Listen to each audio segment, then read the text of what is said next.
The Golden Sword and the Poor Young Man. Once upon a time, in a faraway land, there was a great and powerful kingdom.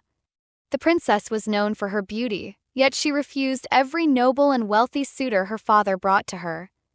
"I will only marry the one who proves himself worthy, not by his wealth, but by his courage and wisdom," she declared. Frustrated, the king decided to hold a grand competition. "Whoever wishes to marry my daughter must prove their strength, intelligence, and bravery," he proclaimed. The winner would have the right to marry the princess.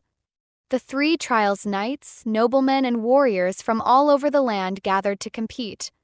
Among them was a poor young man named Steve.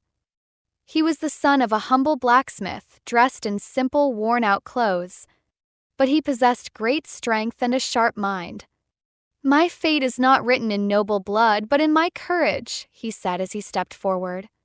Competition consisted of 3 trials. Wrestling the giant, competitors had to defeat the kingdom's strongest giant warrior.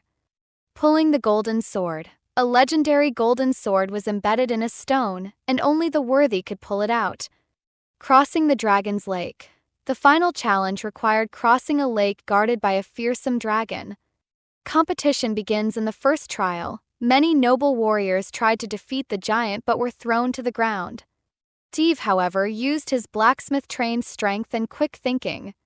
He targeted the giant's legs, making him lose balance, and emerged victorious. For the second trial, knights and nobles struggled to lift the golden sword, but none could move it. Steve, having worked with metal all his life, understood the balance of the sword. He gripped it firmly and, with a single strong pull, drew the sword from the stone. Crowd gasped in amazement. The third trial was the most dangerous. Many contestants turned back when they saw the dragon in the misty lake. Steve, however, noticed an old submerged stone path leading across. Using this hidden route, he carefully made his way to the other side without alerting the dragon. A happy ending having completed all 3 trials, Steve stood before the king as the victor. King was surprised but impressed. Princess, seeing Steve's bravery and intelligence, smiled with admiration. And so, the grandest wedding in the kingdom's history took place. Steve and the princess ruled together with wisdom and kindness. And as all fairy tales go, they lived happily ever after,